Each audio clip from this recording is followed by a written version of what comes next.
Welcome to That Moto Show with Dirt Bike TV's Jake Clark and producer Donnie Bales. All right, number 9 of our tech podcast. It's moving right along. Been having a good time this winter. Now it's into spring, and Supercross has been amazing. It's been fun to watch, huh, Donnie? Yeah, I've really been enjoying it. I like the last race. I don't want to get too deep into it, but some of the tracks I feel were a little too simple. Well, part of the rain is a factor when they're having to deal with that. But then the ruts themselves have become a huge thing. This one will be on before the next race. But anyway, so it's like we're over halfway through, and it's been awesome. So I enjoy watching Supercross. It's been pretty fun. Yeah, I have a whole ritual to sit down and watch it. It's like a cone of silence. I don't let anybody talk to me in the living room, and I just watch. That's cool. So we're on Saturday. A few Saturdays we've been working in the shop while the race day live is on during the day, and then we just roll right into.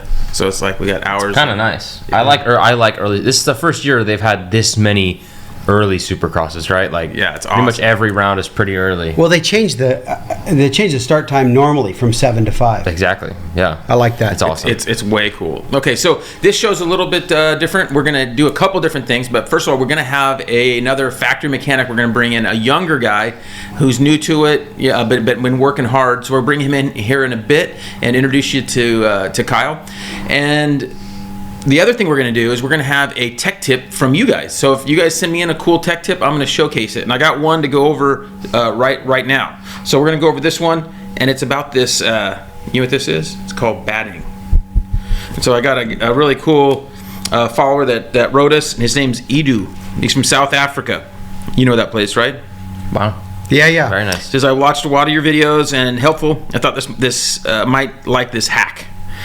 A friend of mine came up with this idea to add extra filter material to the airbox out of our dirt bike. So the material we buy in rolls at the pet shops. So I guess they use it at pet shops too. But it's used in upholstery, and when you make blankets or anything like that, they put it in between to give you that deal. They probably put it in the bottom of cages in the pet shop. Yeah, it says it comes in 18 to 20 millimeter thicknesses, and then they just wrap it around the air filter in their bike. And these bikes were YZ250s from what it looked like in the photo. And I have the photos here to show you what they do. And the big thing is they just wrap it around there. And he says when it gets dirty, they just chuck it. They just throw it away because it's pretty cheap. They just throw it away, and then they can get longer life out of their filter the rest of the day, right? And they're riding in a lot dustier conditions than I would ride into. The big thing is they said it has no effect on performance as it lets air through with ease. He says, I hope you find this valuable. He wants me to send him some FMF caps to South Africa. So unfortunately, I don't know if that's something it's in our budget. Yeah, in the budget, and also how does that work with customs and all that? I don't know. If you're importing hats for somebody. So unfortunately, I appreciate the tip. And now we have run filter skins over the years, different things, but some of them on the fuel injected bikes did feel, especially on a 250F, did feel restrictive. It did feel like it held back power. And on the dyno, there's no denying that bikes want more air. So even with no filter oil, no air filter on there at all, typically, man, they're happy. So you want to be careful, but also, like, if these guys are riding in dusty conditions all day long for a huge deal, doing this and pulling this out 3/4 the way through the ride and you can finish the ride, that's pretty huge. So when's the last time you rode in dusty conditions? Yeah, we just typically don't. It's very rare. We do some, but we gap out so big that we're not really in it that much. Right. Or you're the leader. Or the leader. Spencer's out front. So far, I'm not really catching his dust in the summer months.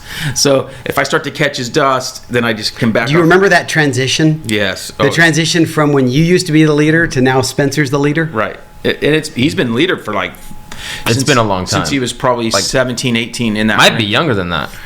Yeah, depends on where we were riding. On the trails, and now he does all the mapping with Onyx and any other. It's kind of nice leaving it up to somebody else. It is, and we're going to do a big Dual Sport ride tomorrow, and he's got to map that out. Nice. So hey, it's nice having Spencer back for this show. Yes, I missed the show. I was sick with illness. So he's all I feel better now. Nice, good. Yeah. Good. Okay, and then now I got one other comment here that I learned this week. This is from Wyatt C. He had a 2023 KX250X, same as a 250, regular 250. It had 56 hours on it, and I got photos here.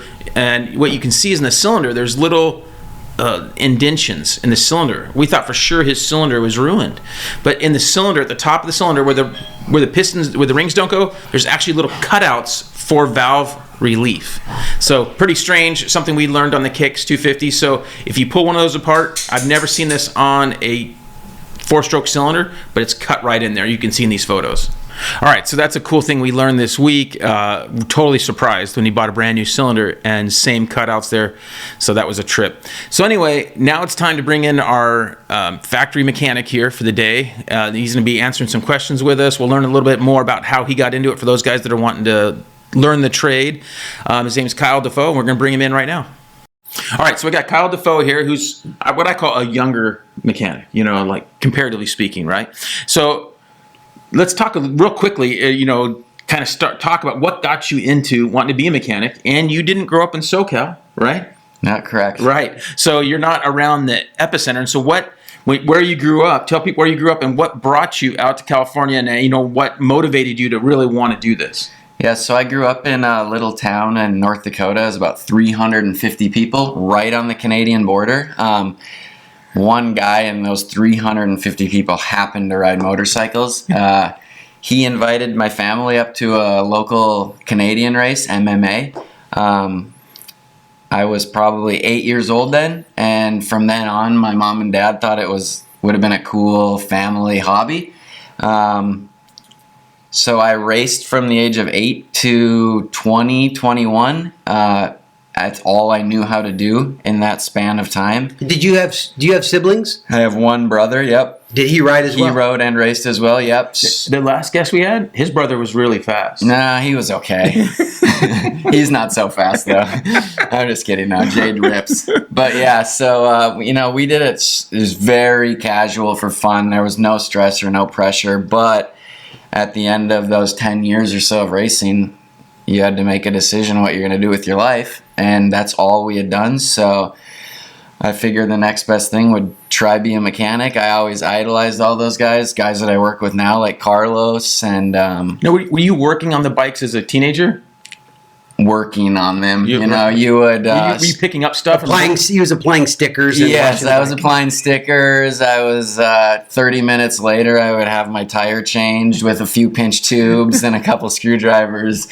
What level did you get to racing? I raced like local pro, so I was able to, get some small checks. I paid my rent in Arizona, actually. I lived in Arizona. I went to MMI. Okay, so let's go back then. So then you decided, hey, I'm gonna be a mechanic. So then you decided to go to MMI. How old were you when you decided to do that? I was 18. Okay. My mom was a school teacher, so she kind of told me like, hey, if you're gonna really do this, you need to, and you're gonna leave the state of North Dakota, you need to try get an education with it as well. She was fine with me going to MMI. It's not really a diploma type thing. It's more of a certification. So, but she wanted me to make sure I, had an education, some type of an education, and wasn't kind of just bumming around. So yeah, I went to MMI when I was 18. I left 3 weeks out of graduating high school to go. And then you went right to summer in Phoenix, right? Yeah, I went. And being from a town of 350 people, going to a big city is a huge culture shock. So everything, traffic, 4 lanes of traffic. And my town had one stop sign. Right. That was it. No stop light. No stop light. We were the last stop before Canada. So we had one gas station where the trucks could fill up. That was the only source of food in our town. Wow. The closest grocery store or gas station was 75 miles away besides that, one way. Was there a border crossing at your town? Yes. It was the main port to get into Manitoba. So that would be a big employer. I mean, the guys had to work there. Yeah. The what do you call them? The border guys. Yeah, a lot of. And what's the name of the town? Pembina. Pembina. Yep. And then the next town above us in Canada is Winnipeg, Manitoba. Now, you weren't riding in the winter at all. Did you guys try arena crosses or any of that in the winter? Yep. We had, at the time, it was called the Sandbox. It was in New Richmond, Wisconsin. That was a huge drive for us. So that was a big treat in the winter. We had a few, Red Horse Ranch. They're kind of horse arenas that you would make into supercross tracks. Yeah. We had that. that was still a big treat to do in the wintertime as well, because then your dad had to get your bikes out of storage, and your fuel, your carb was gummed up. We didn't know how to put stable or anything. It's just very primitive form of racing that we did in the wintertime. Right on. Did you ride snowmobiles too? Yep, I rode snowmobiles. I rode snowmobiles to work or to school. I worked for the city at the time, so you rode it to your the city shop. That was like our trail system in the winter. There is pretty much like highways, stop signs, yield signs. So Nice. You rode snowmobile to the closest towns, quite common, and So tons of kids were riding snowmobiles to school. tons of kids. It was snowmobile. The rich parking. kids had snow cats. Yeah, had the nice ones. Yeah. If you were one of those guys, you'd made it. Your father was a farmer. Well, tell us about this experience at MMI then, when you get down there. MMI was really cool, honestly, for me, and being so sheltered in the Midwest, having to get experience to see. I'd never seen a dyno before I went there, or somebody truing a crank or something like that. So the exposure that I had there was unreal. And for me personally, it was very useful. You got to build cranks. You got to, they show you how to time cert helicoil. Like, I didn't know how to do that properly before. So you got to mess stuff up to fix it on purpose. Yep. And same as the dyno, you got to hopefully not blow an engine up. So would manufacturers donate bikes? Is that how it would work? I believe they did, yeah. I think they had some sponsors, No. Or did you guys go to the junkyard for bikes too? No, they were all brand new. Everything that we worked on it'd been taken apart quite often, but it was all brand new equipment. And how long was the whole schooling? Depending on how long you wanted to stay there, you could take electives, which were the manufacturers, Honda, Yamaha, Suzuki. Specific. Yes, specific. It was about 2 years. I was there for about a year and a half. I just took 2 electives, Suzuki, which they accentuate on suspension, was why I took it, to learn some more about that. And then Kawasaki, you got to work on watercraft and the diesel mule. So that's why I chose those 2 manufacturers. But you also had Yamaha, which you got to work on snowmobiles, little bit on snowmobiles, and then like Harley and stuff. Honda was big. You got generators and everything. But about a year and a half to 2 years. With that, you can do some student loan stuff, right? Because it doesn't fall into it was a trade school. You can do some student loan stuff? Yeah, no, absolutely. I did student loans. There was, it is a bit steep for a type school like that, but I mean, the experience that you get there's no other place you can experience that. No, and I know, like, in our niche of motocross, supercross, there is a guy out there in West Virginia, Scotty. What's his name? Scotty Adkins at SXMX Tech. He's doing some that are specific to moto. Yes. Whether you're going to be an amateur guy or be a pro one mechanic. Thank you. So there are some other options. Now, what you did is much broader. You're able to learn way outside of. You're able to learn the watercraft, the mules, the street bikes, right? I mean, so you have a broader understanding, which I think probably helps in electronics and. Oh, for sure, like electrical systems. Then you also got to learn like things like I believe it's called like dealer tech or whatever, how to be a parts representative at a dealer and things like that. How to work at a dealership, how to work flat rate, it's literally the business part of it as well. Most of the people going there are going to work in a dealership. Now, when you finished, what was your next plan? What were you thinking? Before I even finished school, I was on social media messaging privateer riders. Okay, so you thought that, hey, I want to be a mechanic. I knew when I went in, I wanted to be a race mechanic. I wanted to, growing up near Millville, that was our closest race. watching it, just the smells, the seeing the mechanics. Like I was like, yeah, I want to do that. And that's an amazing place. So how far a drive was that for you guys? That's Millvale's 8 hours south of us. closest. Yeah. He's excited. So did you guys go there quite a bit as a teenager? You'd go to the race? You would go when we got a little bit older. Our parents would let us go by ourselves. Okay. That was Drove. big. You drove every time? Yep. Yeah. And you guys they camp make in the it- parking They make lot? these other types of transportation you can take that will get you there a lot quicker. Yeah, we had to bring motorcycles for amateur Okay, day. all right. Oh, nice. I did amateur day there once. Oh, really? Yeah. It's Oh, beautiful. I didn't know that. Yeah, I did it at Washougal too. Oh, Millville. It's been my dream to ride. I did Millville and the Washougal. problem is I'd want to ride Millville on a private day with just me and Spencer and Donnie. Yeah, it's I want it gnarly. smooth, dude. I want it all smooth, and I want just us three. He wants to do the GoPro lap for the TV Oh, yeah. broadcast. Like, when they go out there and the track's like just And then prepped. Southwick's the other one. I want to do Southwick smooth.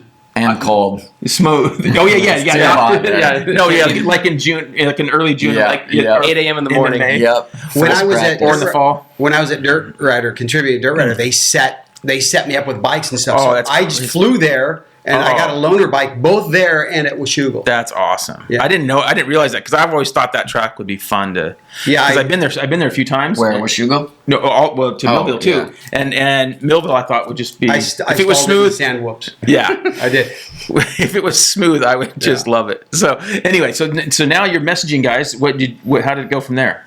People are thinking you're a creeper, or they're just like, are they stoked to get somebody that'll work cheap? No, for sure they're thinking I'm a creeper. Absolutely. And probably the way that I sent the message was probably I sounded so desperate at the time, I'm sure. Because now you're looking back at it, right? Absolutely, yep. And just being in the industry. Full sliding into DMs. Absolutely. Like parents, like, hey, does your son need a mechanic? Like, I don't man. know what I'm doing, but let me trust me with him, please. I'll drive him around. I for can you. take Yeah, your boy to yeah. track. I want to take care of your little boy. Yeah, I can change a tire. He's All gonna right. be the next big thing. So and then I got a bite from a kid in Roosevelt, Utah. Okay. Bracken Hall. Yeah. Oh yeah. So worked for them my first year. Okay. That was 2000. I graduated high school 2010. I think I worked for him end of 2011. Can I ask you what you made? what I made for him? Yeah. I was actually at the time very, very happy. I think I was getting paid $750 a week. They had a beautiful facility, track, everything there. I lived on the property. I had no overhead. Yeah, That's unusual. no, man. in that place, I've seen some drone stuff I've of seen that it there, too. facility. Yes, it's unreal. It's gorgeous, right? Where is that at in Utah? That's in Roosevelt, Utah, which is out about the 80. Yeah. 3 hours north of Salt Lake. Yeah. North. You go to the right. Yeah, northeast. beautiful, like Yeah, near east, like right. Flaming Gorge area. Insane. Beautiful area. Yeah. And so you worked for him for a year. I worked for him for a year. Yep. So straight out of MMI. Straight out of you go there, MMI. you're like, I'm not going back to North Dakota. Nope, had no clue what I was doing for this guy. And they were at the point where they were well off enough to where we got to, we had a semi. We went to every single race. Yeah, Rocky Mountain sponsored him. I remember that deal. Yep, at that time it was High Desert Services. His dad's, he does frac heating for oil company. Okay, oh, cool. So at that time it was solely him, Landon Powell rode Yeah. for that team as well. But yeah, we got to go to every single race, set up the semi. You got the full experience as your first job. Like it was, looking back, you couldn't ask for a better first. yeah, you didn't have to struggle on a broken down van. No. On the road with not And enough money. honestly, a factory team would go, "Wow, you already have similar experience with the truck and dealing with absolutely. that." Kind of thing. Yep, parts, we had no shortage of parts. We actually got all of our stuff through Temecula Motorsports. So I spoke to them, every day. They just send it to you, and Awesome. So you worked, and then what was next after that? man, that For a year? That was for a year. Yep, we did that whole season. After that, it was a little bit washy. I lived and worked for Kyle Partridge for a little bit. Yeah. That was very brief. The privateer years, you're kind of bouncing around a bit. And if they get hurt, or then it's over. Yep, you're typically out work. Done. So yeah, I work. Yeah, you don't keep getting paid while a privateer supercross guy is at home. Are you sofa surfing at that time? Absolutely sofa surfing. I shared a room. Kyle Partridge's son Landon. I shared a room with Landon when he was there and not there. I would sleep in his bed. That's where I lived, and at that time we lived in Vegas. Yeah. So I came from Utah, worked my way west, lived in Vegas for a little bit with Kyle. He was, he didn't really, at that time, didn't really have a big ride or anything. Hart and Huntington days, I think, had just ended. Yeah. Lived with Kyle, and then Kyle kind of wanted to move to California. So I was like, hey, can I come with you? Live on your couch there? Like, I'll help pay rent. So we moved to Lake Elsinore. He kind of stopped riding altogether. Then I got a job with Austin Politelli for HRT, Hansen Race Team. Okay. That's before Monster. Yeah, this is probably 5 years before Monster. Yeah. Worked with him. We had some.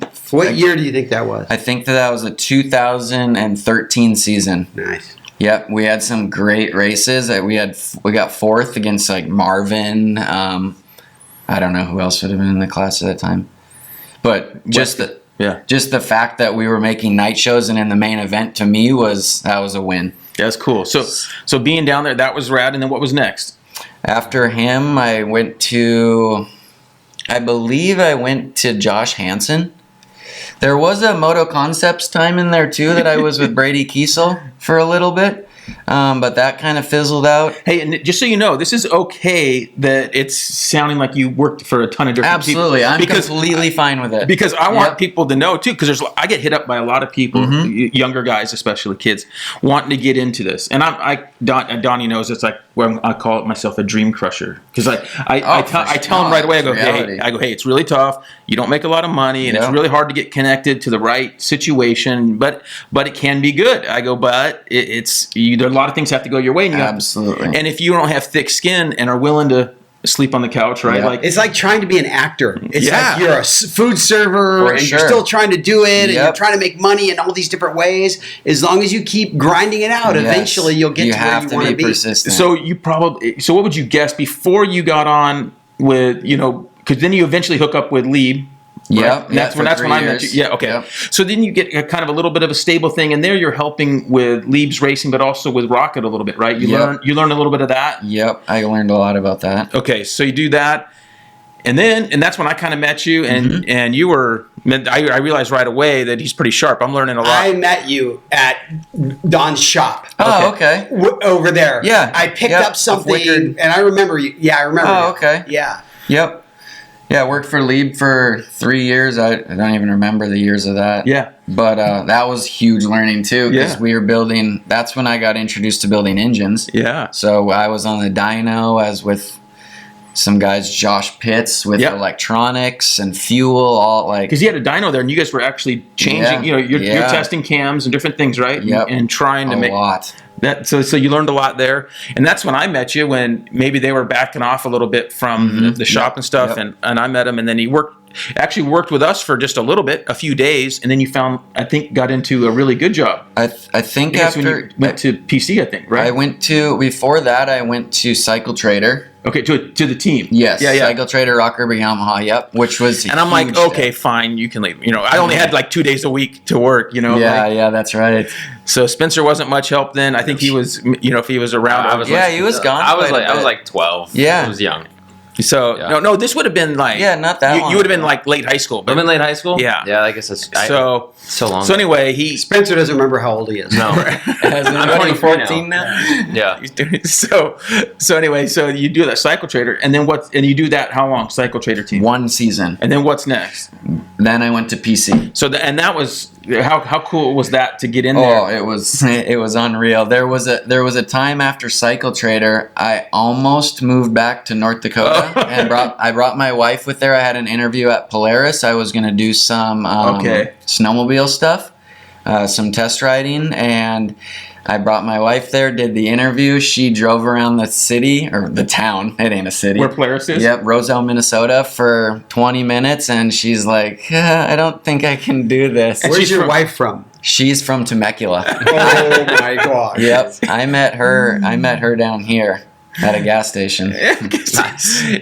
And so you married her in between of bouncing around these. Were you like I met her very early on, 2012 with Kyle Partridge. Okay. Yep. So she'd been through all of it with me. All right. Cool. But yeah, so I went to Cycle Trader. Then 2017 season, I got the opportunity to go to Pro Circuit. I was never gonna pass that up, so I signed the papers the next day and started there from 17. And who are you working for? I started there with Martin Davalos. Nice. 2018, we had a great season going. Crashed in the first corner, broke his neck. 2019 with Martin. And then 2021, 22 with McAdoo. Okay, very cool. Yeah. And so a lot of good experience there. So you learned a ton, right? Yes, I learned a ton there. Because you got to do everything. You build your engines, you time your cams, you measure your piston, crank, squish, you do everything. You learn all that to do there. And I'm a McAdoo fan. I'm from Iowa as well. Oh, okay. Yeah. Yep. Well, and that's what a lot of people don't know. With race teams, there's different. Like you talked about PC, he would do all of his own engine setup. Mm-hmm. And setting up all that, where a lot of the teams, and we'll talk about where he's at now, but some of the teams, the mechanic will just put the engine in and be working. They're not actually having to set up as much. So there's different levels at each team because they have more staff. Yes, I mean, they have. absolutely. So that's be more budget, right? So you're spending more. Yep. They can afford to have dedicated engine-only guys, which I have one of those buddies that we'll bring in here in the future that does just engines at one of those teams. So. So when you decided, hey, how did this opportunity come up for your next one? After you were for KTM after Pro Circuit, going back to like grinding it out as a privateer mechanic for a while, like the longer that our community is so small, and the longer that you do that, and you look professional, act professional, are on time, the more people are going to notice you. And I was at PC for those 5 years. And it kind of at this point in my career, this is my 12th, 13th year doing it, stuff kind of just starts to fall. So like you don't have to go hit up. No, you're not pulling Roger really, aside and saying, hey, somebody hits you up from there. Somebody on the team hits you up, right? Yep, looking for somebody reliable. Right. And it's I hate to say it, but nowadays it's a little bit more slim pickings than back when. No, I agree. It's hard to find, especially Carlos and all. Guys who want to work, right? Yeah, exactly. So, it kind of just fell into my lap one day to work for Marvin. How happy was your wife to stay in the area? Oh, she was stoked. Yeah, she was like meeting the ladies at the coffee shops and like, I think I'm gonna move here when we were back north, and she was very relieved when she got to stay here because her family's here as well. So, so you started working for Marvin. Sorry. Yeah, no, you're good. So I started working for Marvin. I live just in Canyon Hills, so it was a super super close commute. Yep. At KTM, you're an employee of the company. Just the way that life was going, expanding our family, it was just the mature decision to go to KTM. And I haven't looked back since. That's It's cool. only been about a year there, so a little over a year. And what's your role now? Because a lot of people don't know that there's what your role, that this role even exists. Yeah, so it's kind of cool. So now I'm a test mechanic, test R&D, help Carlos out with odds and ends. A lot of people ask us what we do at the shop all day, like it's just one dirt bike, but there is so many more pieces. Building wheels, ordering parts. We have a test rider, Ryan Morris, so you're always at the track 3 days a week with him testing and developing specs for suspension or reliability testing. Or is this race parts or is this is all production? For racing, yes. Okay. No, the production's a different department. Yeah, so what's cool is in the old days they didn't have and most of most of the teams, like Honda has Trey Kennard, right? Kawasaki is Tickle. Tickle, yep. Yeah. So, and Tedesco was helping Pro Circuit before he's at Triumph, right? Sir. Helping. So most of them all have a test rider who's usually a fairly, like in his early to mid 30s, right? Like still a really good rider who can know how those fast guys want their bike set up and can rough out testing a bunch of parts. Yes. Save a bunch of time. So you don't bring in your number one guy to go, hey, we need you to test. And that's what used to happen. They would sit there with their number one guy, and he's not getting his proper training in, and he's just having to test parts all day. He's bummed. Yep. And also, for whatever it's worth, if you have a problem, it's better to have the test rider. Absolutely. Unfortunately, it's sad, but it's not your. So test rider guys like the guinea pig, testing an ultralight chain. Yeah, see if this works. some different pistons and cams and different things. So those bikes. So we saw what Ryan Morris has. He's out there testing all the time. Somebody's got to build that bike, switch out the engine, and all that kind of stuff. It's funny because when you hear McGrath talk about, he was doing all the like production testing, like back in the day. And it's like you're saying, how sketchy is that to have your number one guy out there testing parts that are basically unproven at this point? So it's really neat that he's able to do this. And so you look like you're in a good situation there. Like you said, it's like a family over there as far as now you're an employee. And I joke around. I said this when Jade was here. And I've said this a few times, 10 years ago would be, 14? Yeah, I would have bet you money I would never own KTMs. Oh, for sure, right? Right. And now I have a grip. Yes. We got one sitting behind. It's a Husky version, but I got one dual sport sitting behind Donnie right now. And the bikes are awesome. From like 17 on, especially, the bikes are just incredible. You can't tell if I'm a fan or not. No, not at all. I saw that when I walked in. Yeah, he's got 4 right there. Not even slightly. Right. So it's just totally changed. What happened there is it's really cool, because I think also what it did is it helped a lot of the Japanese manufacturers, step up and realize, and hopefully it continues. And it helped. We got Ducati and Triumph jumping in. Yep. I don't know if they would have jumped in if they hadn't seen the success that KTM had, right? Well, Ducati for sure jumped in because of KTM. Right. Yeah, we know that for sure. Yeah, they didn't like them going to MotoGP. MotoGP. And nice, last week their gas, which would be the KTM, the young rookie got second or third. He did really good. Yeah, got on the podium, so it's pretty cool. But anyway, so now we'll get back to some more stuff with you, but now we're going to take a few questions. So I answer a lot of questions. Now these questions are, Spencer, you're going to start us off? So I'll start us off. These are all questions I get emailed. So guys can email us questions at any time, and we answer them. That's the main part of our tech podcast here. Yes. So, all right. First question is from Wyatt C. Yes. What is the best way to clean a complete wire harness, and what's the best way to clean a throttle body? Okay, he has both, and so I'm going to turn some of this over to you on this one. No okay. problem. So what would you think? Now, first of all, say it's on the bike, you take the tank off and it's on the bike. Let's get your opinion on that first. Yeah, so if I was going to clean, say, a wire harness on the bike, I'd take the gas tank off like you just stated. I wouldn't add any water to it. I would hand clean it with things such as I like to use Cinch. It's a non-ammonia based cleaner. So ammonia is really good for corrosion, which we don't want. So I would use a small knuckle brush that you can purchase anywhere, and spray the cleaner, and honestly just scrub gently in your connectors. Some light compressed air, not to damage any of the rubber seals on the inside. This is how I wash my wire harness on my race bikes as well. And then that Cinch, so we use glass cleaner sometimes. Does that that has ammonia in it? Yeah, it does, but and I'm not hitting the connectors themselves. I'm talking about mainly the the harness part. Yeah. How do you inspect for corrosion, like on connections of a wire harness like that? Typically, the corrosion you can see there'll be, if you look in there'll be a green tint. Yeah, we got a question on that coming up with a photo. Oh, okay. We do have one of those coming up. Yeah. Should I answer it? Yeah. Yeah. Okay. There'll be a green tint in there. If you look in the connector, it should be a brass color. But if you see a green hue or tint anywhere on the connector, there's definitely been corrosion. And that connector is... So then what would you guys do? Would you completely remove the entire wire harness? Being on a factory team, we would cut it up and throw it away so nobody else could potentially grab it and have a failure. Being on say my personal bike, I'd scrub it really well.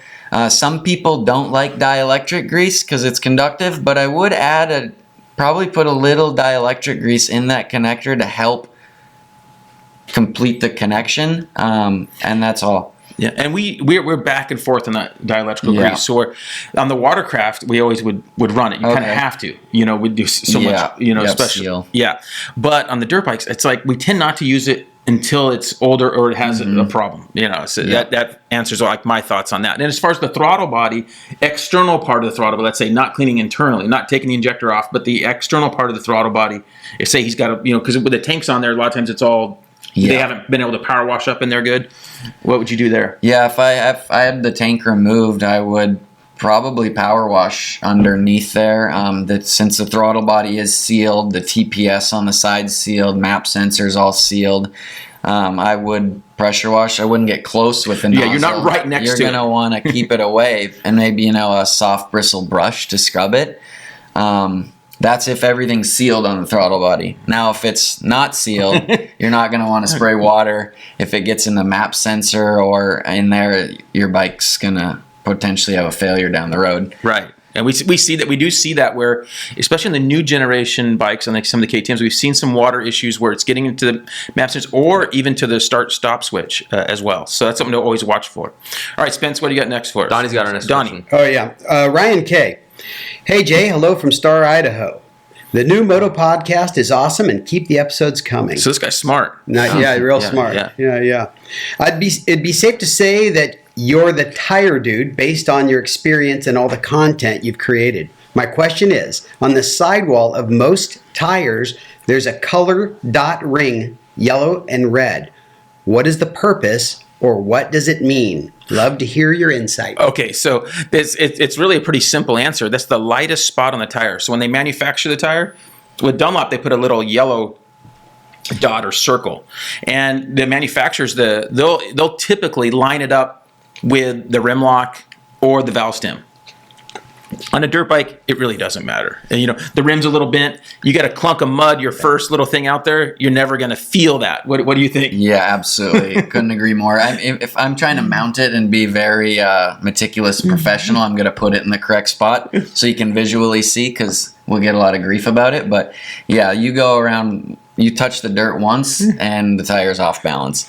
So how would they determine that's the lightest spot, number one, and do they make it on purpose? They must spin it. Yeah. They must spin it and have a balance. Yeah, they have to have a machine. And my guess is it's part of a quality. I haven't been to the factory, but when the tires are coming off, they have a way to spin it, and they're probably doing a quality check to make sure that nothing's, because I'm guessing in the mold something could be, and that tire could be defective. They would toss it, if it was. So at that same time, I'm guessing they put that dot on there. Mm-hmm. Hey, but one way to, if someone doesn't like that your dot is in the wrong spot, just a little contact cleaner and a rag, and no one knows where it's gone. There's no dot. There's no dot anymore. So that's how we solve it many times. Yep. All right, Spence, what's next? Eric G. He adds some photo. This is the wire harness one. This is the starter. That button. So we have a photo. Go ahead and say what's his name? So what would he ask? What would you do in this situation? Do I repair or buy a complete new wire harness? And then for those listening, it's a KTM starter switch plug. Okay, so especially that 17 back there, these older generation KTMs before the new generation, the 23, 24, where the plug is, it's a white 3-prong plug. Okay, yeah. And they would always rot out, and so it's a good idea also to prevent this in the future. That is one I would put dielectric grease in and take it off and blow it off after washings, every once in a while, so it doesn't ever build up corrosion in there. But as you can see in this photo, it's totally all green in there, just as Kyle said. And unfortunately, it broke the wire in the harness side. So when we had this happen, there's two things you can do. Now, first of all, you don't need to buy a whole new wire harness, as Kyle said. If you were in a factory team and you had a harness, you could just go pull out of the drawer. Yeah. That'd be nice. Okay, I can put a new harness in. But at the end of the day, most of us aren't going to. Where it's going to become a problem is when you need to swap out your starter button again. But we just hardwire them in. Yes. So that's what you would do, right? If it was your own bike? If it was my own, I would add my own connector, and it'd be just fine. So you can either just hardwire it together, or you can actually put a connector on each of the. There's only 2 wires. One of them doesn't do any of that black one. So you put the 2 wires together with spade connectors, with bullet connectors, something like that, and you're good to go. and we even hardwired one in when we didn't have any connectors and soldered it. It's just fine. And taped it up. And I think it's still going. No one's A lot of people are afraid to do that kind of stuff. They're like, That "Oh, one's I'm going to pretty- damage something." It's like that one's pretty basic. And the You only want to time- go ride? Yeah, and then when you say your starter switch, you broke it in a crash or something, to change it out, you would then have to go add plugs and stuff, which would be a hassle, but it's a whole lot cheaper than buying a new harness. Are all the factory guys running a number 2 starter button?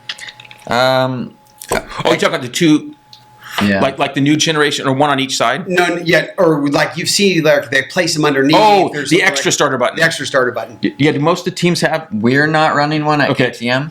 No. Okay. But some of the teams, Gas runs one. I'm not sure about It seems like a lot of. I mean, it just seems like to me, it's adding something that I don't know. That's Something else that could fail. Yeah, so what he's Sure. talking about is if you broke your starter button off in a first turn crash, if it broke off and you couldn't hit it, then there's one usually on the frame, Yep. but on the exhaust Underneath. side or underneath somewhere you could go hit a button. To me, you're adding something to it. I don't know that it's necessary. And if you, I feel like also if you crash typically hard enough to break a starter button, Yeah. it might not be the best night anyway, right? No, for sure. I mean, do you guys recall, I don't know how many years ago, was it Kenny on Honda? He DNF'd Monster Cup, I believe. Yep. Because in of that? Vegas, broke his starter button, couldn't get his bike going. Yep. Yeah. And if he could have got going, he could have worked up to top 10 for sure, right? At least.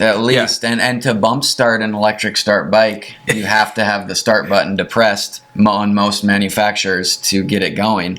So they couldn't even bump start it. So that's the only case I've ever seen of it happening. But yeah, it adds a whole extra. If that button shorts out and it's past your relay or before your relay, what does it do to your fuses? Then does it blow a fuse? Your regular start button doesn't work. There's a whole. Hey, I'm not trying to get in trouble, but how about last weekend Chase stalling the bike 3 times? Oh, now you're trying to get me in trouble. That was crazy. In the last interview, he did say his rear brake pedal had bent. Yeah, he did hit a tough block in the rhythm section before the whoops, and it was quite damaged. And it was up high as well from that. Oh, And you guys don't run a brake snake, right? We do, but sometimes those hits can they can rip the even. So you guys have a cable on there. Yeah, we have a brake snake. Okay. Yeah. I wasn't sure if you guys did or not. And I just always never liked the hassle of having one on there because I'm like, was it really going to do much? But also, I'm not Right. racing at that level where you can't afford a DNF. But if he's hitting that rear brake extra at all from that thing, that would be that. I think that would be if that you bend a brake lever, you're just laying Jay's the bike brake- over and standing on it. Yeah. Yeah, Chase brake is- absolutely. Uh-huh. All right, what do you guys got next? Awesome.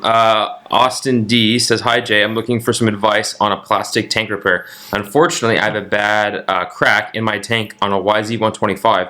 I was curious to know if you have a go-to method on patching or repairing a tank. I gotta spend a few $100 on a new one. Also, great content. I appreciate all the info, tips, and tricks." So this is a good, easy, quick answer. I know this. The answer is you got to buy a new one. You gotta buy a new tank. or a used one, but you got to get another tank. Unfortunately, and I wrote him back, and unfortunately, you got to get on eBay if you want to try to get a used one. But there's no fixing. And what's funny story is I have a 1987 YZ250 that I bought for $300. Okay, I was thinking of doing a project with it, but right now the tank is cracked fully. Oh. So there's no fixing it, right? And there's no fixing a plastic tank. And if you try, I just worry you're going to put yourself in danger. Don't even bother trying. It's not worth fixing. Okay, so that answers that. But this bike, the only tank available that I can find is a huge desert tank. Oh, okay. And I'm like, I want to fix it up as a motocross bike, if I'm going to do a story with it. So now I'm thinking of just selling the bike. I don't want to deal with it. And in the used tanks I'm seeing on eBay, look like the tank's going to crack by the time it gets to my Quite house. beat up. Yeah, they all look, and so it must be a problem with those bikes. So that's one reason I haven't messed with that. So Nice. what do we got, Donnie? Then John we'll do P. product spotlight after. Yes. Yeah, we'll do it after. John P. Have you done a video on mapping for a 450? I have a 2018 YZ450, and I'm trying to figure out a map to get the power lower to get it as close as I can to a 350. I don't want to get rid of the bike because I love Yamaha. Yes, and we love Yamahas too. And if Yamaha made a YZ350, I think we'd be on board, right? I love the YZ250F I have. It's awesome. Stock suspension on a Yamaha is really good. I mean, they're good. So I love them, but unfortunately they don't have a 350. And to make a 450 slower is just really tough. I get that question a lot. Even Kiefer, I've talked to him about it. The problem is then you just have a big, heavy, lazy bike that's just slower. So, and it still has that engine braking. It still has that heavy feel. It's going to be difficult to make it feel good, right? Yeah, with crank weights and right. You could just let off the throttle a little bit. Right. You'd be better off with a big bore 250. Yeah. I feel like if you really wanted to do that, than trying to downsize. Because originally, guys were talking about downsizing their 450s into 400s or something. But I just think, unfortunately, it's not worth it. And we love the 350 KTMs. And give and take, I would tell this guy, hey, try to find a 17 and up 350, and you just have to invest in some forks if you're not happy with the air forks. And that's kind of been our theory on the 350. He can do a custom mount if he wants and pull a 350 motor out and jam it. I feel like those YZs, they feel heavy to me, the 450s. Yeah, well, the new generation one is a lot better. It is better. I will say that. But that 2018 is a little bit big behind bike. the 8 Yeah, but For they're sure, good. a lot of bike. Product Spotlight. Oh, Product Spotlight. Sorry. Product Spotlight. Okay, Yes. we're going to talk about. We always talk about a product, but this week we're going to talk about how cool does this look. that is cool. Do you know what these rims are off of? You see this shaper here? Yeah, but they're coming. We've tried them recently. Oh, you've seen some recently? Well, yeah, a little bit of like Because what is it called? We call them moon rims, or they're what do they call it? Ledgeless, or Were those off Cowies? this is off a 2000 KX125. Wow. And Kawasaki had these stock on like 2001 range. Yeah. KX125 and 250s. I think they only did it a couple years. People are going to let us know in the comments how many years they did it. And they only did it a couple years. And so we thought, since this bike that I just redid, the rims weren't in bad shape, as you can see. Oh, and so great. I got this company, Illuminart, up in Ontario area. Mm-hmm. They polish these things out like a mirror. I got some photos we can put in of these things polished out. So he's got to polish them before he does the anodize on these things. And as you can see, it looks amazing. For those that can't see that are listening to the podcast, it's the purple that we've seen on like the Yamaha's racing and stuff, but I just think it even looks better. This ultraviolet H3D. It almost looks too good to ride with it. I would have guessed it was a brand new rim. Yeah. I wouldn't. That's a 24-year-old rim. I would have guessed it was brand new. and the rear just looks just as good. The rear looks just as good. Yeah, and it's this awesome. front, hey, you want to know something fun about this front? So before we took the spokes off, it had one little crack at the seam. A tiny crack. So I put on this one, we actually just left it laced. We left the spokes on. And I took it to my welder buddy. We welded it, blended it in. You can't even see it. And it was on the front, right? Yeah, it's on the front. It's on the that front. wheel. You can't even see the spot. Yeah. It's just gorgeous. It's So, and it wasn't cracked on both sides. It was just one side. It was a tiny one at the seam. So, and we've done this on vintage bikes. We welded it and boom, and it came out amazing. And the reason we kind of went through the hassle and expense of doing this is that it's just, I feel like it's going to look really cool long term. And there's no, on a lot of these older builds we do, these 90s and 2000 builds, there's not wheels. You can just go buy a wheel set. Okay. So we got the stock hubs here, and we just took them apart and we put new bearings in from Pro X, and then we got the Sano metal finishing is the one that blasted it for us and Cerakoted it. So we got the Cerakoted hub, and it looks like brand new, and will work just fine. So now these are on their way. Today we're actually going to, this is why I had them in my van, we're going over to Faster USA, and Colin's going to lace these up with some brand new spokes that we're going to get those things laced up. So it's a great option for guys is to fix up old wheels. You don't have to anodize your rims. You can just buy some rims from Rocky Mountain or whoever. You can just buy some rims and lace up new ones with your, if you know how to do it, or you can have a buddy do it. But you can fix up your old wheels pretty inexpensively, let's say, compared to buying a brand new set of high-end wheels, and be just fine. So that's a great. It's gonna be really cool in our build, and so it changed the plastic in this thing's gray, and so we're gonna have purple now in the graphics. This all came about last minute because the purple's so popular right now. So we're gonna have purple in the graphics and the seat cover and all that. And that wheel looks unbelievable. Yeah, It looks Purple Rain, we're going to call this thing. All right. So anyway, really cool product spotlight for you guys. What do you got next? All right. Ken T says, thanks, Jay, for all the YouTube content. At 38 years old, I finally get to live my childhood dream of owning and riding a dirt bike. Yeah. I've changed tires before, but seeing your stand design and being able to stand up definitely helps the back. It'd be great info if you can send it to me. Okay, so again, we've talked about this, but we send them the tire stand drawings. We have an email that we send everybody that has all the info and a bunch of links. We've had people who've made videos showing how to cut all the material out, and to weld it up. And we talk about if you're taller, how to set the heights. So that's been real popular. So, and it's also really cool that this guy's 38 years old and now getting into riding. Every week I get emails from guys who they maybe rode a little bit as a kid and they get back into it in their 40s or 50s. And so I always tell them, just don't let it happen again and keep on riding, right? So and Kyle keeps on riding too. A lot of the mechanics don't. He's riding a dual sport, plenty too, to still keep in it. So he's got a dual sport to ride and is keeping in. I tell these guys, be careful, because before you know it, you'll stop riding totally and you get really fat. Won't start again. Yeah, what do I say? You don't see a mailman walking on his day off. No. All right, what do we got next? Yeah, Rob M. I have a 2023 KTM 350 SXF. I live close to Redbud, and I parked next to a guy that took his front forks off his YZ250F and put him on his Husky 350 with shims. He said it works great. Have you heard of this? And what's your recommendation if I want to get rid of my air forks? Okay, so I told this guy nicely, though. I didn't say it. You didn't crush the dream? His buddy's smoking some funny bud there by Redbud, because you can't just throw them on. Okay, it's not that simple. It really isn't. And we've had a lot of KTMs, and we're not huge fan of air forks. We prefer, and I know the race team probably doesn't run a whole lot of air forks, so we don't. But we like spring forks, mainly because it just feels like everything else we're used to riding. And I feel like air forks work good when I go to these test days and the media guys, and there's different suspension guys out there, and they're babysitting it the whole day. It feels a lot better. Yeah. You need one of those guys with you all the time. Full time. Yeah. Full time. And then he could also help me get dressed and undressed. Yeah. My problem is also when I'm really tired getting undressed in the van, I'm like, oh. Okay. So that's the ticket. So now as far as switching, we've told guys there's many options. A low cost WP has a 6500 kit to switch into that bike, to those forks to make it awesome.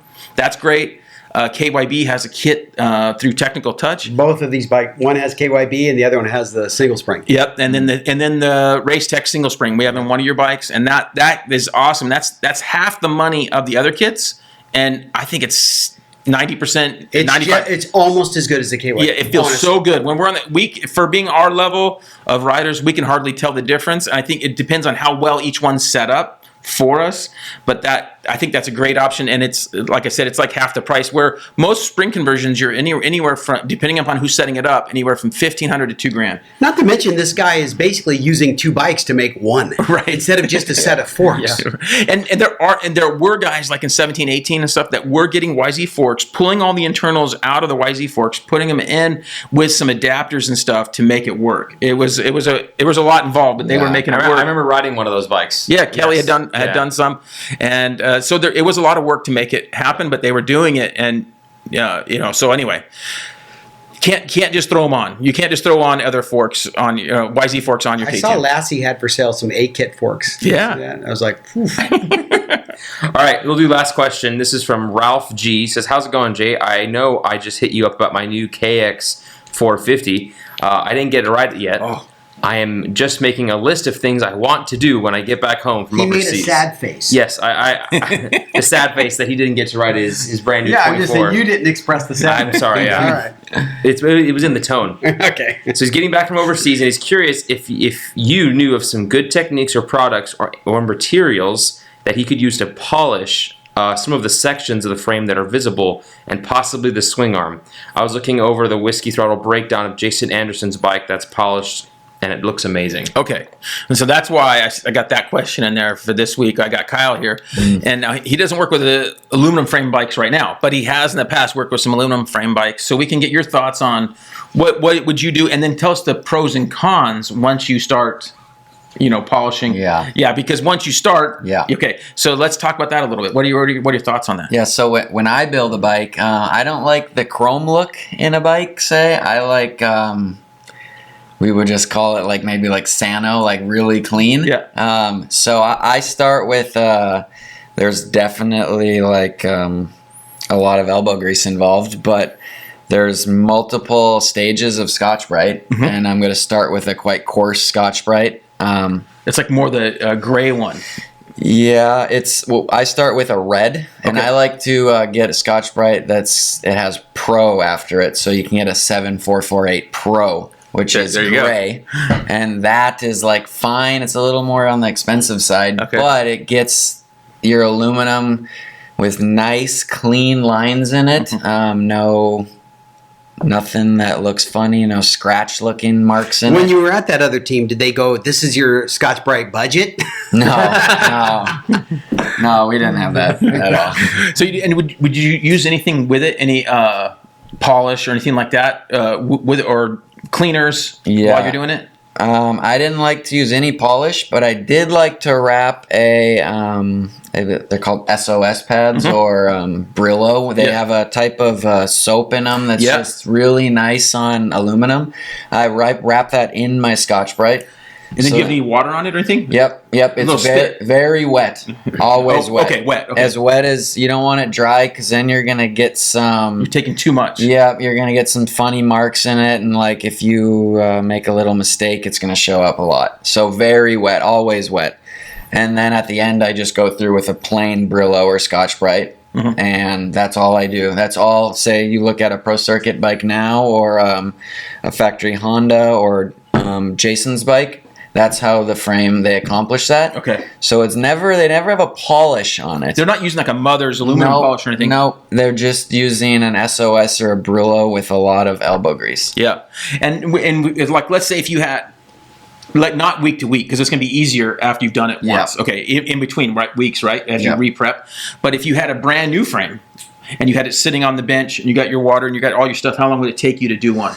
To scrub a brand new frame, it's about an hour of constant scrubbing. It's, you're going to be tired at the end. And then from week to week, after you power washed it, you got it apart, just 15, 20 minutes? Yeah, yep.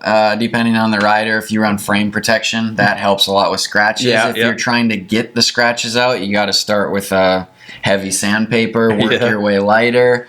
And then how often are you swapping out frames? Because then you have to start this process. For sure, all over again. Yeah, no, like on a race bike, you're swapping it out halfway through Supercross, so 9 rounds in, 8 rounds in.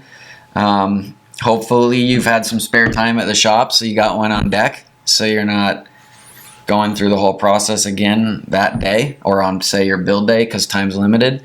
But, swapping them out every... depending on the rider and their preference, 10 to 30 hours. Race bikes a little bit more often, but it's starting from scratch. It's about an hour job to get it really nice. Hey, I just thought of something. Didn't you, I forgot to go over this earlier, but didn't you help this Supercross 450 season at the beginning rounds? I did, yep. Yeah. I started this season with, I actually went to one of our sister teams, Gas. Yeah. So... and helped out with Prado. Yep, I worked for the first 4 rounds with Jorge. How cool was that? It was really cool. Jorge is a very smart person. In all my years, I've got to work with some very big name people. I got like Cooper and Marvin at KTM, and Jorge, he's very smart. He's very calculated.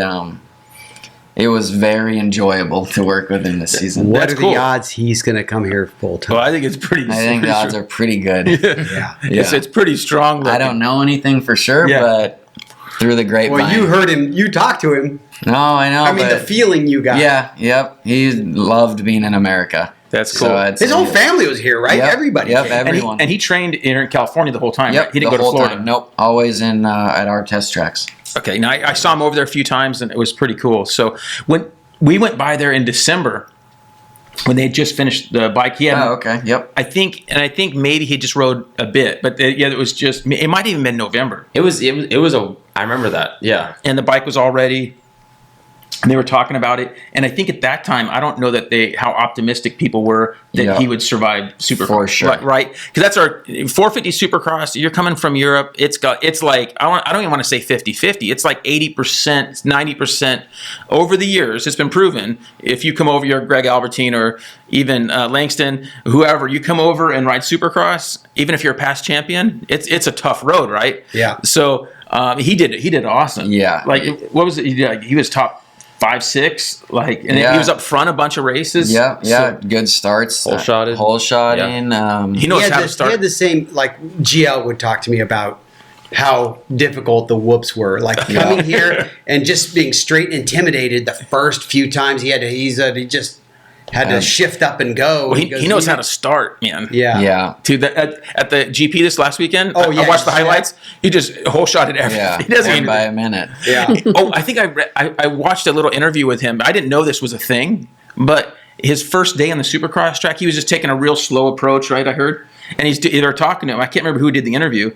They're interviewing him, and he just said, "Yeah, right now I'm just going backwards on the whoops." Oh, yep. Yeah, they started off. I thought that was really That's interesting. really good to learn whoops, to go backwards if somewhere allows you to go backwards. Right. So that was pretty cool. Like, obviously, you don't want to show up at your track and ride the track backwards. Yeah, This is a private, Not a two-way highway.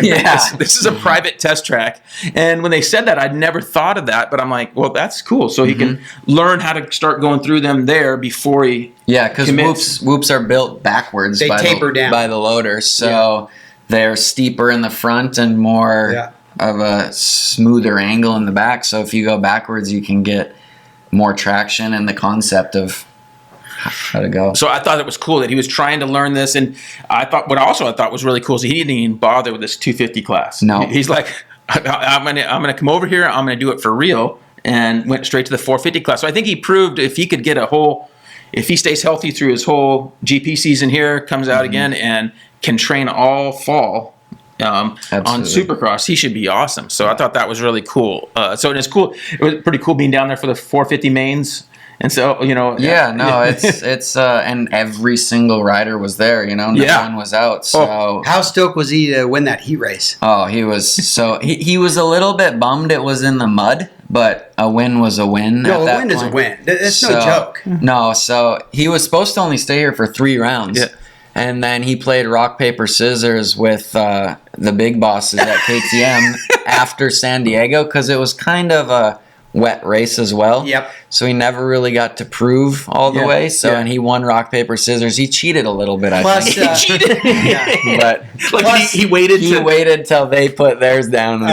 Plus, at San Diego, Pure Mobility had to be happy because AP won that race. Absolutely, yeah. So they're like, yeah, whatever, buddy. Yeah, you go.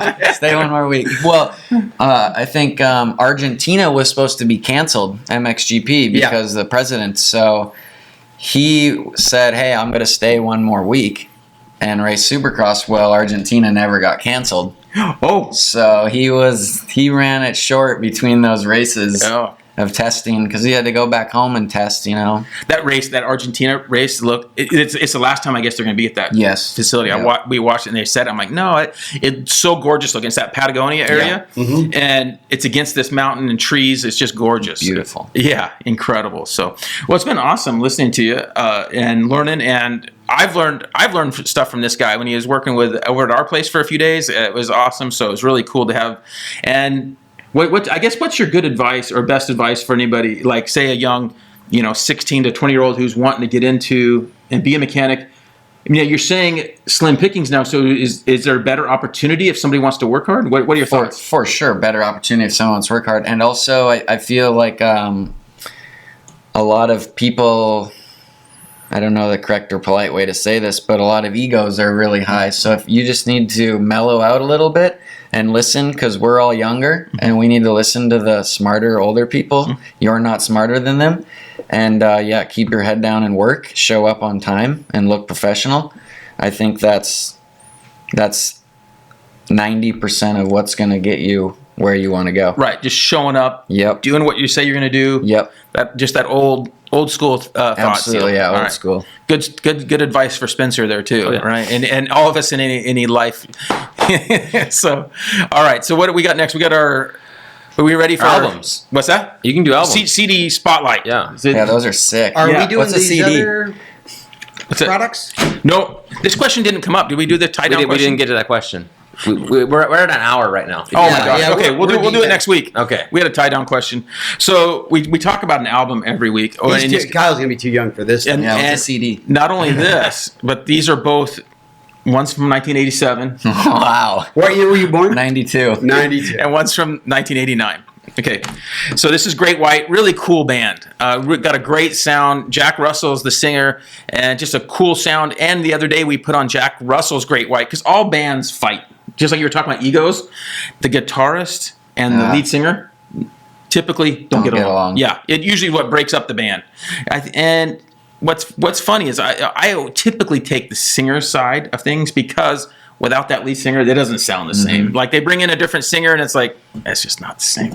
It's not the same, right? So anyway, and sure enough, if you go to Spotify, Jack Russell's Great White, he got some cool stuff, newer stuff that's good. And he also he did a whole tribute album to Led Zeppelin.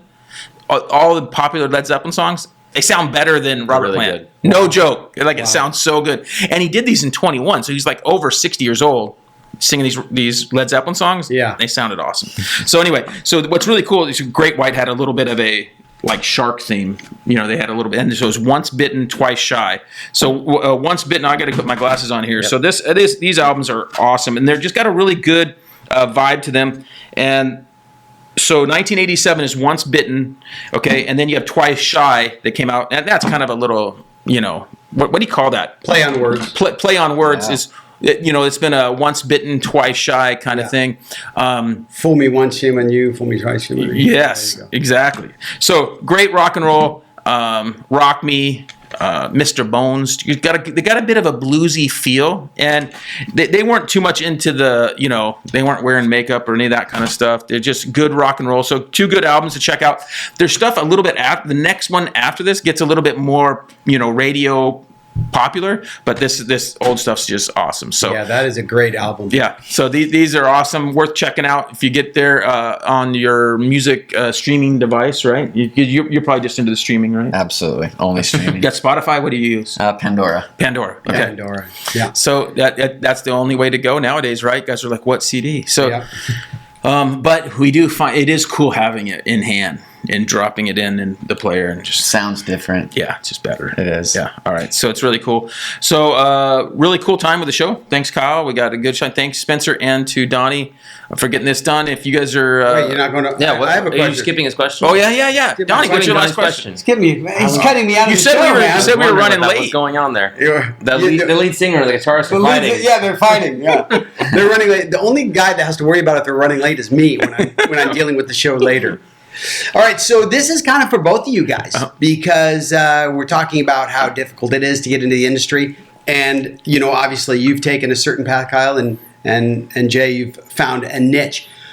Well, this isn't a 9-to-5, 5-day-a-week job, right?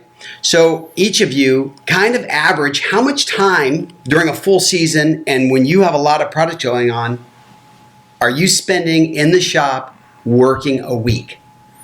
Mm-hmm. On average, it's like. So for me, I would say between the shop and then the office. No, I'm talking about all your business stuff related to this. I would say 50 to 60 hours is a typical week. Now, we do have the advantage of there's weeks where I'm going on a ride trip or gone for 3 or 4 days, right? But you still have to make up that time. You do 50, 60 hours a week because I do 3 or 4 hours on a Saturday. There's some weeks where he's over 60 for sure. I think he's underscoring it. And there's days where we work 12, 13 hours in the shop. But I mean, he's called me. Hey, can you work till 7 tonight? And when you were up north, I mean, can you come over? We're building a bike. And then I go in there, and there's 4 bikes going, and there's 4 of us working on. Hey, you put on graphics. You put. And I'm like, okay. In the summertime, he'll work till like 10 o'clock. Yeah, because it's nice and when cool. the lights. And I got AC in the shop now. AC and the heater. Wow. So it's been huge. Same as this one. Same as that one. Yeah. I got that same unit. Okay. So it just when you're old, you don't run uncomfortable. And at the end of the day, whenever it's a long day, I always go, hey, it's better than digging ditches, and it's not real work. Like it's working on dirt bikes, and whenever anything goes wrong and it's bad, it's like, hey, it's still just dirt bikes. So it's just dirt bikes. Your deal's a little bit more pressure as far as the racing side of it. Typically, and the pressure of a failure or a problem that rests on you is pretty high. Right. But now your deal is a little bit different now that you're in a secure, regular job, right? But before, when you're privateering it, you didn't have no what do you call those? Like, no, what's those requirements? The California State Board of No one was checking on your hours No and regulations going on, and your overtime pay, your double time, well, when you're 1099, there is no. Right, you're just a salary employee. Well, how much time when you have a pressure situation, you need something done? Like, are you working till 7, 8, 9 o'clock, or do you guys at KTM kind of go, these are the hours and you're done? KTM is very good at that for your quality of life and your family. They understand that family is important, so they're really good for everybody to tackle that one job and get done in a timely manner. But there are still, when we're going to the races, race day is a 17-hour day. travel day, 14, 15-hour day. Jay said race day was probably his easiest day, though. It is. It is your easiest day, because if you're not prepared for that day, then what did you do all week, So hopefully race day's easy, knock on wood. But race day, and then throughout the week, you try to keep it 8, 9, 10 hours. So we probably do every 2 weeks, 140 hours or so. So 70 hours a week. That's with our travel on weekends. So that's looking. Yeah. But they allow us. You guys get a day off. Yeah, one day off Wednesdays, during the week. Yep, before our travel day, which is huge. Yeah. So that's 6 days a week. But say a team like Pro Circuit, when you're building engines, you're at 1099. It could be 160. 170 hours a week, or a pay period every two weeks. Yeah, so 80 hours a week. Yeah, at least. Yeah. Well, I'm saying people that want to get into this don't realize how much work is involved. Yeah, it's a lot of time away from family and getting on with the factory team. It shows you, like you said, you made the big boy decision. Yep. I'm gonna get on. It's like getting on with that regular corporate job. Exactly. Where, hey, I got on here and everything's by the book, so to speak. Yep. Getting overtime, you guys get this, and you're going to be limited. A lot of people don't see, fans that aren't even close to the industry, but they ride. They're like, oh my gosh, look at this. They get to do all this, and they get to travel. Look how cool this is. They don't see the hard part of it. No, for sure. You wake up every Thursday, you're up at 3:30 in the morning to catch your flight. And then you get there late that night, and then you go straight into, say, building your bike. Building your bike takes us 15 hours. So I will testify that the travel part just sucks. Yeah. It's like that's one reason I got out of. I just got so burnt out on traveling. I used to that travel in the 90s a lot too with dirt riders. It was tough. So I when I was going to those, so I enjoy being home, and I love watching the races on TV. Yeah, me too. It's way better just to watch them on TV. So we're excited. Hey, you know what I used to hate was that stupid spider cam that they had, and now they've replaced it with a drone. You see, they have a drone flying. That thing is amazing. I know. I was just. They got to have a good drone pilot. Yeah, the pilot's unreal. Yeah, it's crazy. Anyway, have you watched the guy in there? He sits in trackside with a easy up over him through no shadows, and then he has his goggles on. That's cool. And he's just cruising. Like a video game. Imagine if that thing came down at some point on a ride. Yeah. Or like when he's flying, he has to avoid the finish line pillar, and he I know he can see it, but like when you're locked in on a rider, like just not straight into it, or they do it at all the outdoors. Washougal has trees everywhere. Dude, they just zip that thing. So I'm guessing have you seen him and like at the Supercross, is he in there practicing before guys are on the track? Yeah, he flies checks the course of the track to make sure, because Spider Cam does have wires too on the track, make sure nothing's I didn't like the way it moved because it was always at a certain height. Spider Cam. Yeah. And if you notice, the drone is a lot lower than the Spider Cam. Yeah, he gets close. A lot of drone pilots will have a camera operator separate from the pilot. Oscillate the camera and stuff. Yeah, that happens a lot. But I don't know about in Supercross, but in other things. Anyway, sorry I got off. Here we go, way off topic. Your other question was really good, though. Yeah. All right. Well, so now everybody knows it's a lot of work. I'll cut all this out. So anyway, it's a great show. So we appreciate it, and look forward to more. Good job. Thank you guys for having me. And you're going to be doing this for a while, I'm guessing? Yeah, the rest of my life. I have no other choice. I love it. You're locked in now. And you got a new baby. Right? Yeah, it's a 6-month-old baby, so. Yeah, that's awesome. Congratulations there. And like, comment, subscribe, all that kind of stuff. And we'll see you guys next time. See ya. We work with some great companies, and here's a list of those right now. Dunlop Motorcycle Tires, Wiseco Piston, Vinco Air Shocks and Dirt Bike Parts, FMF Exhaust, Decal Works Graphics, Pro X Racing Parts, Recluse Clutch Revolution, Motion Pro Specialty Motorcycle Tools, Works Connection, Uni Filter, Klotz Oil, Cometic Gasket, MX Plastics, JE Pistons, Cardo Systems, ODI Bars and Grips. And remember, if you shop Rocky Mountain, use our link from our site, Linktree, or link in description of the videos. Thanks for watching and listening. Don't forget to like, comment, and subscribe.